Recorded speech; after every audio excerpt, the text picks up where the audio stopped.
Hello po, ito po inyong kaibigan kay Jesus, Brother Manny Bautista. Minsan pa, araw po ng Biyernes, walang pasok, maganda naman ang panahon, nakasikat ng araw, ay maglalaban na naman po tayo. Labadami, labango ng tunay na macho man ng Tondo, Manila at ng buong Pilipinas. Okay, baba na po tayo sa ground floor. Third floor po ito, ground floor yung washing machine. Okay, baba tayo. Yan. Para makapaglaba tayo, ng oras na ba? Alas 8:15, katatapos ko lang mag-almusal. Tama-tama. Bago tanghalian. Tapos, ito naman yung nilabang ko kapon. Yan, yung nakikita nyo yan. Nilabang ko kapon yan ng umaga.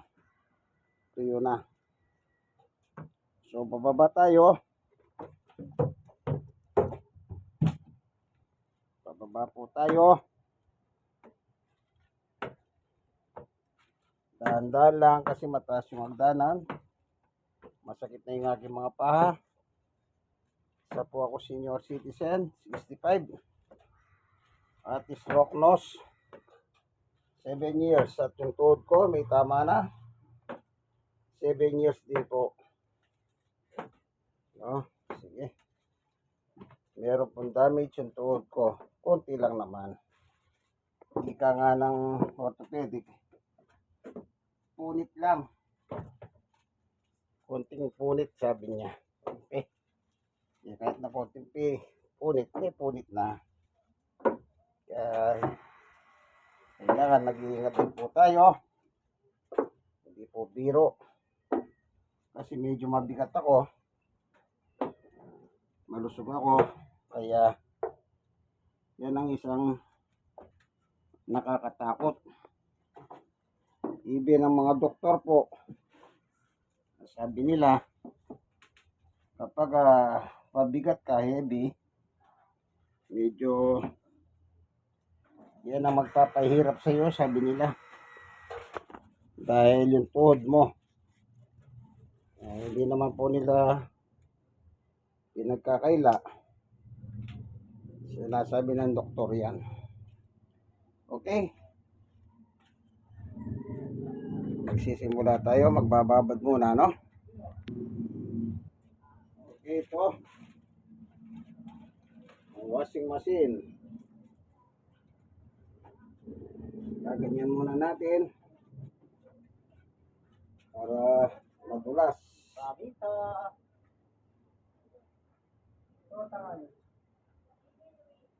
Sayang naman ito, malinis ito.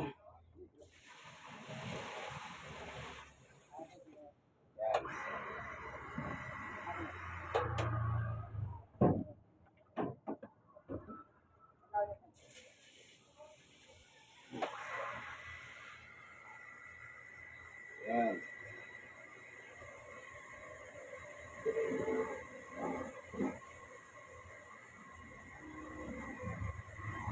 Sunrocks para walang pupasan.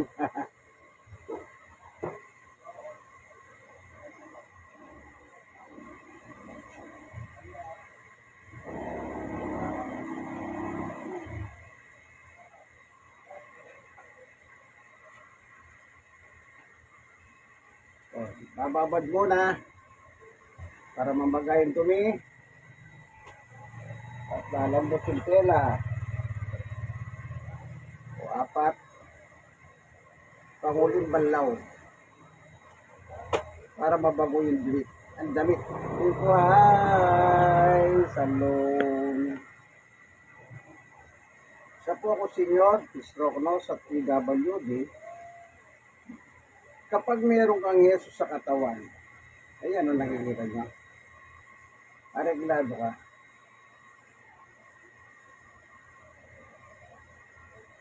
So, ginagawa natin, ilalagyan muna natin ng tubig. Then, ibababad natin yung decolor, assorted decolor, na hindi kumukupas. Ito siya.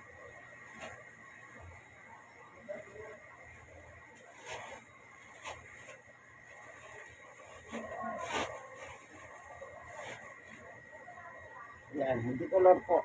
Hindi kumukupas.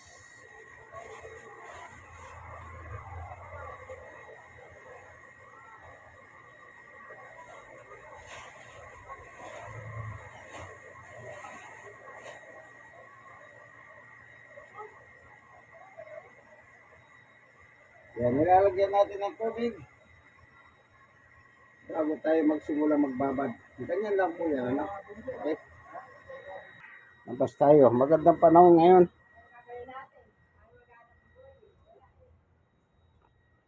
Ito.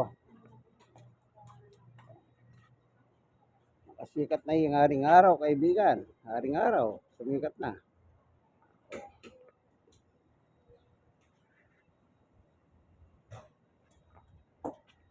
Oh, ito yung mga pusa naghihintay ng pagkain. Si Chuning at saka si Chunang. Ito si Chunang, buntis na. Ito si Chuning, lalaki ito, macho ito. Yan, oh, mag-asawa yan. Yung amo nila, wala pa yung pagkain na dinala. Sabi ko, bumili na siya ng cat food. Eh, wala pa. Mukhang sarado pa yata. Yung pinagbibila ng ng cat food. Ayan, meron pa na isa. Ito yung puti, kulay na puti. Ang ganda ng kanyang mata. Oh, kulay asul. Parang sky blue siya. Sky blue ang mata. Naghihintay din ng pagkain yan. Yan lang, wala talaga pang may bibigay sa kanila. Hindi magantay talaga sila. Maglalagay na tayo ng sunrocks.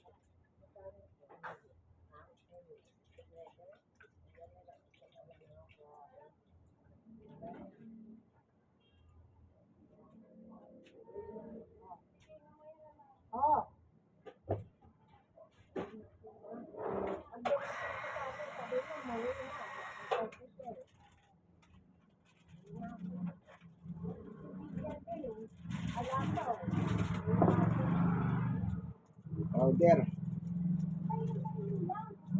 Babad.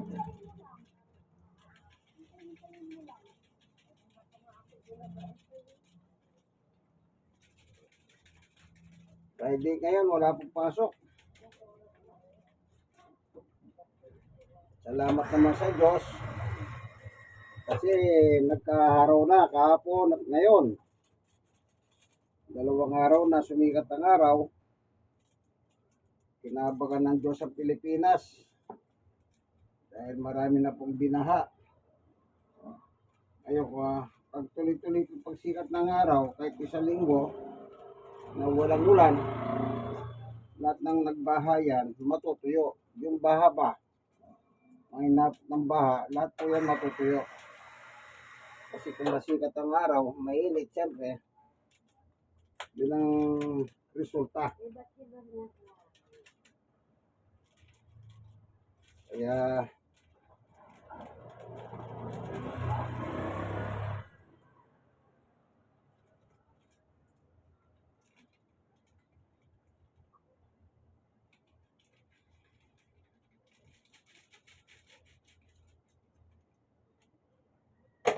yan, nalagay na. Bababad na tayo. Ang lalaban. Assorted na dikolor. Na hindi kumukupas.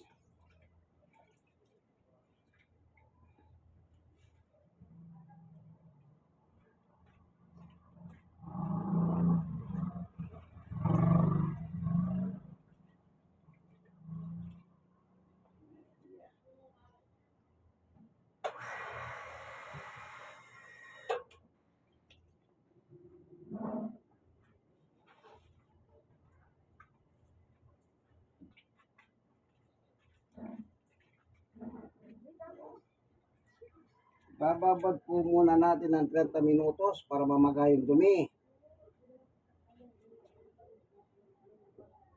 Para pag pinandar yung washing machine, hindi po siya mahihirapan.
Ito naman, lalagay dito, gagamitin sa uling banlaw para mabango yung damit. Ano po?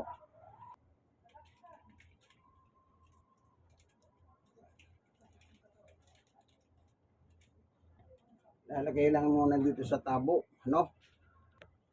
So, nailagay na natin, no? Okay. Ito na yung downy. Okay, nakababad na.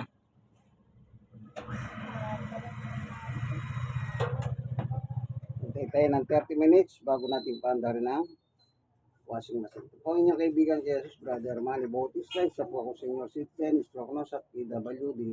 Sa tulong ng Panginoong Jesus, okay ako. Amen? Amen.